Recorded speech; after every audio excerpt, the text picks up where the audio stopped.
Coming up on this episode, a look back at Game 7 of the Western Conference Finals and a look ahead to the NBA Finals in the context of Stephen Curry's legacy. Yes, sounds a little bit weird, but just bear with me as we dive in.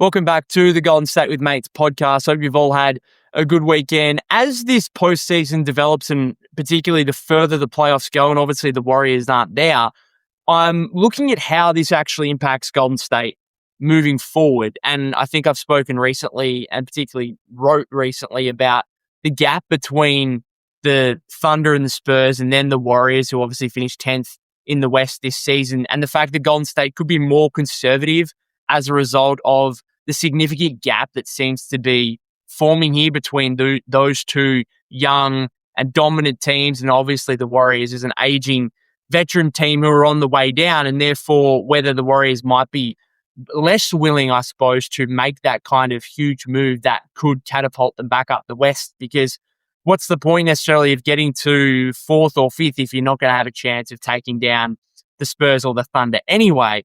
But looking at Saturday's Game 7, Sunday my time in Australia, just an incredible performance from the Spurs, and what they are doing, and in particular what Victor Wembanyama is doing right now, is quite historic. I'm always looking at up-and-coming players in the lens of players and people that have come before them. And what Wemby is achieving right now, I think, puts him on the trajectory, on the path of being the greatest player of all time. And as a Warrior fan, and looking at this in regard to Steph Curry's legacy, I've just already come to the reality that Victor Wembanyama, barring injury, is going to go down as a better player than Stephen Curry. And I thought his reaction to Game 7 and that victory on Saturday was quite incredible, because I think a lot of casual fans, or not even and even non-NBA fans who don't even follow, would just look at this guy and be like, well, he's predisposed to being a great NBA player because genetically he's just so gifted, right? He's 7'4", 7'5", whatever he is, just unbelievably gifted. But you could see from his reaction to winning the West that this means so much to him, and he's put in so much effort and work to get to this point, and he loves the game. And I think a lot of guys that are genetically gifted and make it to the league based purely on their physical traits more than anything else, they can be really found out because of their lack of love for the game, their lack of commitment and care for it. And just his reaction, a lot of people thought it was a bit cringy, a bit over the top for, imagine what he could do come the NBA Finals if they're to win the championship. But I loved it. I loved it because it goes to show you how much he loves this, how much he wants this, and how much work and time he's put into it. In saying that, he's doing this at an accelerated rate that very, very few stars in NBA history have been able to match. And if we look at the best players in the league over the past 15, 20 years, if you look at Steph, if you look at LeBron, if you look at KD, when did they win their first championship? Steph was 27 in 2015. LeBron, I think, was 28 or something like that. KD might have been 29, I think, in 2017. So even the greatest players of all time usually, historically, take a little bit of time, go through their growing pains before having real championship success. And Victor Wembanyama, being 22 years old, if he can complete this and win a championship as a 22-year-old, I just think that puts him on the path of a level that, we shouldn't even be comparing Steph to. I think that would be unfair to both players to say that Steph Curry and Victor Wembanyama are in the same class. Now, Wemby's still got to do it. Don't get me wrong, he's still got to do it. And the way in which Steph has changed the game of basketball will always put him in the absolute top echelon of players to have impacted the game. But in terms of just the sheer two-way impact, this dude is on a trajectory that we may have never seen before, honestly. And I don't want to overreact and over-exaggerate. But for me personally, I always think that young teams, young players have to go through their growing pains. And that's why even as the Spurs were surging during the regular season, I always thought to myself, cool, this is great. But I always saw them in a similar light to the Houston Rockets last season, albeit I've always thought like Wemby is clearly better than Alperen Şengün or Aman Thompson or Jalen Green. Like he's on another level to those guys, no doubt. And that's been proven even more the case in the past few weeks. But I always saw some similarities, thinking they'll finish as the second seed, and I wouldn't be surprised if they get knocked out in the first or second round. And that's kind of part of what teams have to go through before eventually delivering the ultimate success. And to have a third-year guy in Victor Wembanyama and a second-year guy in Stephon Castle and a rookie in Dylan Harper, like to make the NBA Finals out of the Western Conference, beating the reigning champion Oklahoma City Thunder with the back-to-back reigning MVP and Shai Gilgeous-Alexander, like what we are seeing right now is truly, truly remarkable. And so for them to be doing this and for Wemby to be doing this, it's reiterated to me that like I don't even want to compare him to Steph. Now, I think what Wemby's doing and what the Spurs have done only makes what Steph did earlier in the season all the more incredible when he went for 95 points over back-to-back games. And I spoke, I think last week or the week before, about Steph being the panacea to Wemby to some degree in terms of being able to, obviously his presence as the greatest shooter of all time and being able to have that as a weapon going up against the greatest interior defender potentially of all time.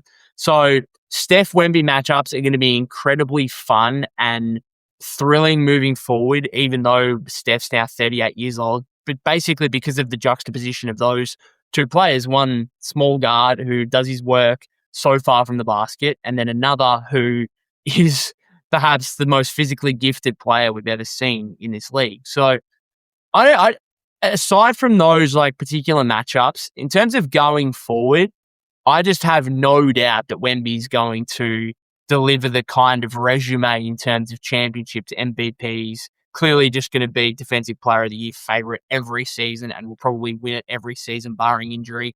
That's going to be the only thing for him, is staying healthy. And aside from that, like this dude could easily be better than LeBron, MJ, whoever you want to put down as the greatest of all time. Like he's already on the path to superseding that. And I think instead of like comparing him to Steph or whoever other player you want to bring up, like I'm not even comparing him to anybody. I'm just trying to sit back and enjoy what we're seeing right now, because I'm just here shaking my head at the fact that this guy is 22 years old and he is leading his team to likely a championship. They're going to be favorite now facing the New York Knicks. And again, just took down a back-to-back reigning MVP in Shai Gilgeous-Alexander, who had a really disappointing series, it must be said. I don't give Shai too much criticism, I suppose, for Game 7, because I thought he was actually okay. And I thought, Jalen Williams, AJ Mitchell out obviously hurts him. Obviously, Chet Holmgren was a disappearing act, and that's something that the Thunder are going to have to resolve moving forward with the contract extensions of Chet and Jalen Williams both kicking in this offseason. But it also goes to show you that like we can be premature at times. I might be being a little bit premature on the Wemby talk, but I also understand that can be the case. And I think people comparing Shai to Steph and saying that Shai could go down as a better player than Steph all time, we can be early on those things. I don't think it's too early in the case of Wemby, because I think he is truly like almost maybe a once in a lifetime type of prospect, I suppose, and player. Shai is a fantastic player, don't get me wrong, but Wemby's going to be on another level to him. And again, I just don't think it's right to compare those two, right? Like Shai's in the middle of his prime. Wemby's just getting started, and Wemby just took him down in the West Finals. So when it comes to comparing Steph and Shai, I think Shai's still going to rack up so much in the way of accomplishments throughout his career. I think the Thunder could easily come back and win another championship or two in the next few years. They do face a problem in terms of their payroll situation and like the punitive tax aprons and stuff like that the Warriors never faced during their dynasty kind of thing, where Joe Lacob was just able to spend big, obviously, and the Warriors got incredibly fortunate with Steph being on arguably the most team-friendly contract of all time between like that 2013, 2016, 2017 range kind of thing, which allowed them to obviously go out and get KD. Obviously, the current CBA was put into place essentially to block teams like the Warriors and the Clippers from just spending big on their payroll. So I don't know, like the Thunder, I think, are still in a fantastic position. They are still in an absolute enviable situation that the Warriors would be. We'd love the Warriors to be in the Thunder situation, right? But they're going to have some issues, I suppose, retaining their roster and their young players moving forward. They're fortunate they've got so much in the way of draft capital that they should be able to manage it and just move on from some guys and bring in high value prospects through the draft with first round picks and stuff like that. But it's going to be super fascinating to see what happens with them moving forward. And I think what's happened with them and the assumption that they would just roll through everyone and win back-to-back titles and Shai would just win, obviously has won a second MVP, but, you know, the ability to go and just win 2 back-to-back finals MVPs, like this is more difficult than what we give it credit for. And I know in one breath I'm saying that Wemby could go down as the GOAT, and I'm being very early and quick on jumping on that. But I also, in the other breath, I understand that we can be too quick to crown people, I suppose. And this idea that Shai would go down as a better player than Steph is something that I would say is unlikely. And the reason I say it is unlikely is because what are you going to be remembered for at the end of your career? You can look at the resume, you can look at the amount of MVPs and finals MVPs and all-star appearances and championships and whatever else, but what are you going to be known for? And Steph has a unique accomplishment that and recognition that very, very few will ever have in the NBA. Ever. And I'm talking about now, in the past, and moving forward. And he is the greatest three-point shooter of all time. And I don't think anyone, there might be someone who eventually breaks Steph's record for most three-pointers of all time, but that person's not going to be the person that changed the game and turned it into more of a three-point shooting league like Steph did. So his impact and the recognition of that goes so much further than what just the accomplishments and the numbers suggest. And in contrast, like what's Shai going to be remembered for? Shai, unfortunately, right now, and even more so in recent weeks with what we've seen in the playoffs, he's going to go down as a foul baiter, as a free throw merchant to some degree. And that's unfair, but it's just the reputation that he basically can't escape anymore moving forward. And so he can rack up probably as many accomplishments and numbers that he can, but the pure impact and the way we recall Steph Curry and Shai Gilgeous-Alexander when it comes to history, I'm just not sure that Shai is going to be able to compare to Steph, right? In a very similar way, as I just brutally realized that Steph's probably not going to be able to compare to Wemby. It's as simple as that. So, I don't know, I'm just watching these two guys go at it in Game 7 and just wondering, okay, what does this mean for Steph and other greats? Because there's no doubt that Wemby is on the trajectory to go down as, if not the greatest player of all time, then clearly a top 10 player of all time. And Shai could become a top 20 player of all time, foreseeably, potentially. So that's what I'm kind of looking at. And I'm looking at it even more moving forward when it comes to the NBA Finals. One, because of Wemby again, but two, because of Jalen Brunson. And I'm really interested to see or know who the Warriors are going for in terms of some of their veteran players and stuff in the finals. Are they going for Mike Brown because of their relationship with him as a long-time assistant with the Warriors? Are they going for the Spurs because of Harrison Barnes and Lindy Waters III, I suppose, as former players? I'm interested to know, because I think Steph would want Mike Brown to win, so I think he'd want the Knicks to win. But for Steph's legacy, if that's what he's looking at in this finals matchup, which he probably isn't, right? But if he was, and we're looking at it right now, I think he should want the Spurs to win. And the reason I say that is because Steph is part of an incredibly exclusive group of 6'3" or under players to have led their team to championships, particularly in the past 35 years. So there is a group of 3 players that have won finals MVP as a 6'3" guard or below in the last 35 years, basically since Isaiah Thomas and Joe Dumars at the Detroit Pistons. It's Steph, it's Tony Parker in 2007, and it's Chauncey Billups in 2004. Now, of those 3 players, Steph was or is the only player who was the undisputed best player of his team. Like, I think 2007, everyone would argue, would not even argue, would say that Tim Duncan was a better and more important player to the Spurs than Tony Parker. Chauncey Billups was part of a Detroit team that was obviously very defensive-minded and just had a raft of very good players, it must be said. So Steph is the only player in the past 35 years to stand at 6'3" or below and be the best player in a championship team. I just think that's an absolute, that's a fact. Jalen Brunson could join him if the Knicks win the championship. And so if you're Steph, you're probably looking around and being like, I don't really want to invite another player into this group because it's an exclusive group. It's another reason. This group is another reason for me to solidify my legacy, I suppose, is another factor that you can point to in terms of my impact in NBA history and my greatness in NBA history. I don't want the group to become any bigger because that takes away from the exclusiveness of it. And I don't think any of us are putting Jalen Brunson in the Steph Curry category, but him winning the Knicks winning the championship and him winning Finals MVP would be an historically great achievement based on that group, that list of players that I just mentioned.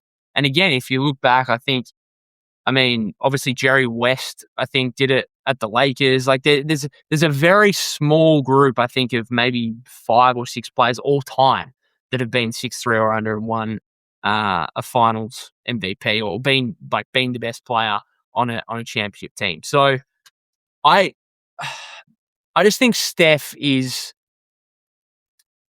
obviously one of the greats of all time, and I think I'm looking at this as a Warriors fan, thinking, how can we preserve that?